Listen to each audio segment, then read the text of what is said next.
धीरे धीरे हर क्षेत्र में हम आगे बढ़ते जा रहे हैं, लेकिन ऐसा दिखाई देता है कि शिक्षा के साथ साथ हमारे जो मोरल वैल्यूज हैं उनमें गिरावट आती जा रही है। और ये समाज के साथ, समाज कौन होता है? समाज तो आप ही होते हैं। आप ही अगर धीरे धीरे गिरावट आ जाएगी बातों में, तो धीरे धीरे हमारा समाज गिरावट की ओर हो जाएगा और अस्त व्यस्त हो जाएगा। हमारा नेटवर्क है वो सिस्टम बिगड़ जाएगा। तो भावी पीढ़ी के लिए एक संक्षिप्त संदेश में देना चाहता हूँ प्रिय विद्यार्थियों, चाहे वो लड़के हों चाहे लड़कियां हों। संस्कार क्या होते हैं? मन, वचन और कर्म से जो बार बार ठीक है। और अब यहाँ आजकल का जो सीधा मैं पॉइंट आ रहा हूं, ज्यादा लंबा नहीं होगा, हमारे पास टाइम भी नहीं है, मैं अभी पीजी कॉलेज में जाना मुझे।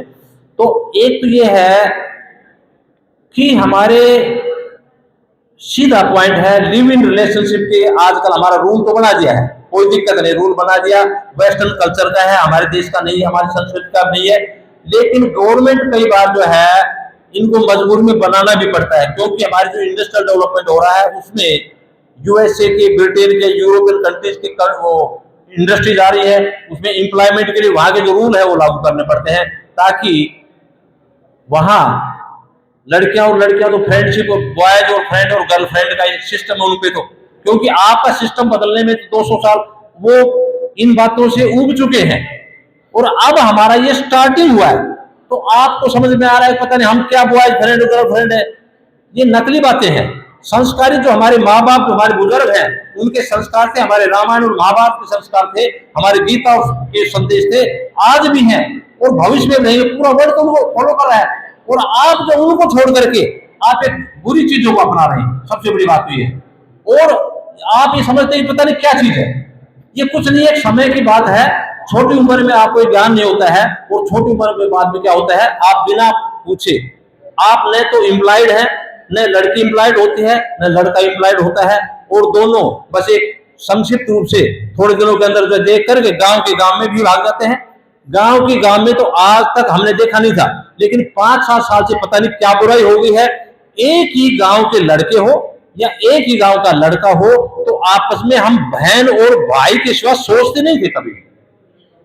हमारा जमाना नहीं, अभी तक भी नहीं सोचते थे हम। 5-7 साल से पहले तक ऐसा सोचा नहीं जाता था कभी। आज एक ही गांव के अंदर जो बहन और भाई का रिश्ता होना चाहिए, होता भी था, आज हम उनको बुरी नजर से देख करके, और 18 साल पूरी होते ही, कई तो 18 साल पूरी भी नहीं करते, जो कानूनी अपराध है। और उसके बाद में अगर नाबालिग चली जाती है तो लड़के को जेल होती है और उसका तो तबाह हो ही जाता है, दोनों तबाह हो जाते हैं। इसलिए एक तो पेरेंट्स का कहना मानो। आप में इतनी मैच्योरिटी नहीं, मैं आज कह रहा हूं क्योंकि हम भी इसी उम्र से गुजरे। इस उम्र में ज्यादा ज्ञान नहीं होता है इस मामले में। एजुकेशन में तो आप हो सकते हो, कंप्यूटर में टॉप हो जाओ, साइंस हो जाओ, ये अलग चीज है, लेकिन इस मामले में कोई मैच्योर नहीं हो पाता। इवन मैंने देखा है आईएएस वगैरह भी अपने आप आईएएस बन गई और उसके बाद तलाक होते देखे हमने। तो इतना मैच्योर नहीं आप बन सकते कुछ भी। इसलिए बेटा, एक तो ये मेरी बातें सुन लो आप, उसके बाद में जब डिसीजन करना हो तो आप लाइफ के अंदर मेरी याद बात रखोगे। एक तो पेरेंट्स से बड़ा आपका देवता, माँ और बाप से बड़ा आपका कोई साथी नहीं होगा जिंदगी के अंदर। आज मेरी बात सुन लो, चाहे आपको पूरा दुनिया देख रही होगी मेरे फ्रेंड है, कोई फ्रेंड आपका नहीं होगा। माँ और बाप लास्ट तक रहते हैं, उनका कहना मानिए।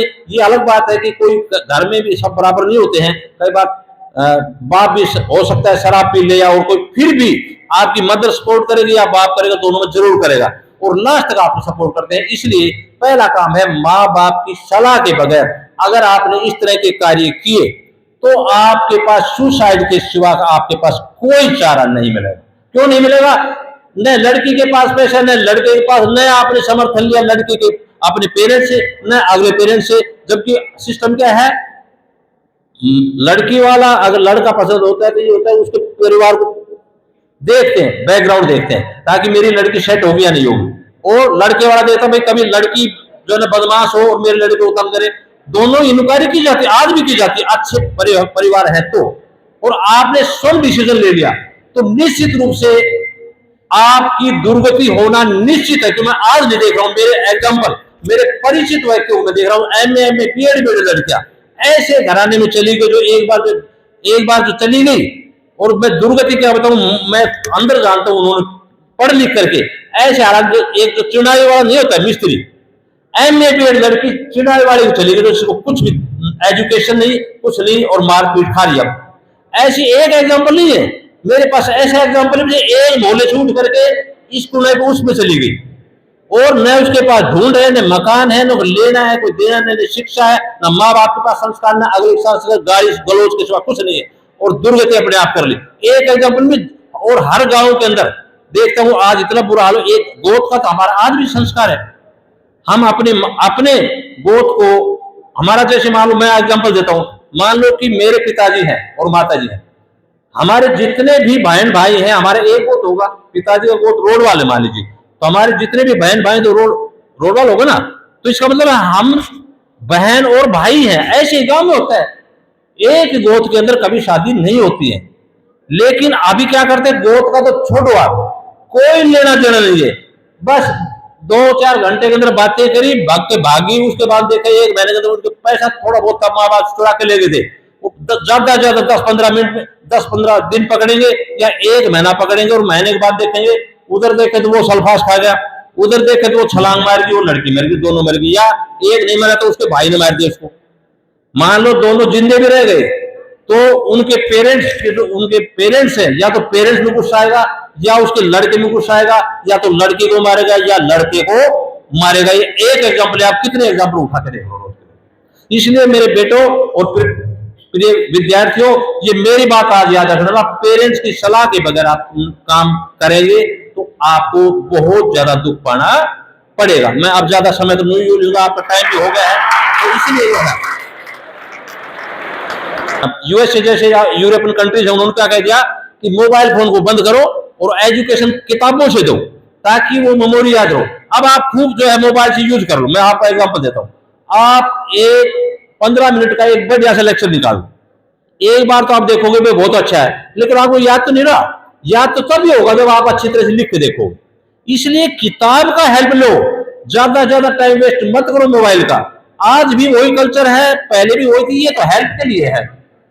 जैसे करंट है बिजली का, अगर आप उसमें अंगली लगाओगे तो मरोगे, तो उसमें तो आपने छोड़ना है, उसको बुराई को छोड़ना, अच्छाई को लेना है, ठीक है। ऐसे ही बना दिया भाई, सरकार की मजबूरी है। एक तरफ तो कहते नशा रोको, नशा बहुत हो रहा है, नशे में बच्चे परवाह नहीं करते, और एक तरफ गांव के अंदर नशे की दुकानें खोल दी है, उनकी मजबूरी है कि उनको पैसा लेना है सरकार से। एक तरफ रोकते हैं नशा मत करो, तो आप बुराई की तरफ नहीं जाना। आपने भाड़ में जाए, कोई कुछ करे, नशा है तो आपने जाना क्यों? आप क्यों कहते हो सरकार ने क्यों खोला है? आप भी मत जाओ भाई, आप दारू मत लो, सरकार तो खोल लेगी, सरकार तो रूल बनाएगी, उनकी अपनी मजबूरी है, क्योंकि इंटरनेशनल मॉनेटरी फंड IMF बोलता है, उनसे जब पैसा लेना होता है देश के अंदर डेवलपमेंट के लिए, तो उनका ये रूल होता है कि एम्पावरमेंट, लेडीज को फ्री होनी चाहिए, फ्रीडम दे दो। फ्रीडम का मतलब है, इसके साथ साथ ये भी रूल लागू करना पड़ेगा कि लिव इन रिलेशनशिप का रूल साथ लगाना पड़ेगा। आपको करोड़ों हजारों करोड़ रुपए जो आपको देंगे, लेकिन आपको लड़कियों की फ्रीडम के लिए, ये तो डेवलपमेंट कंट्री का है। अभी आप उस लेवल पे नहीं आए हैं जो डेवलप्ड कंट्रीज है, क्योंकि वहां तो एक लड़की या लड़का करोड़ों पैसे होते हैं उनके पास। तो इसलिए आपने अभी फिलहाल आपने इस बात को पेरेंट्स की सलाह के साथ शादी का जो मशवरा करना आपस में, तो भी बता कर करने, अन्यथा मैं लास्ट में यही कहूंगा, आप मेरी बातों को याद रखें। जब करेंगे तो कोई गलत काम करेंगे तो आप ही आपने भुगतेंगे इस बात को। Thank you very much, thank you.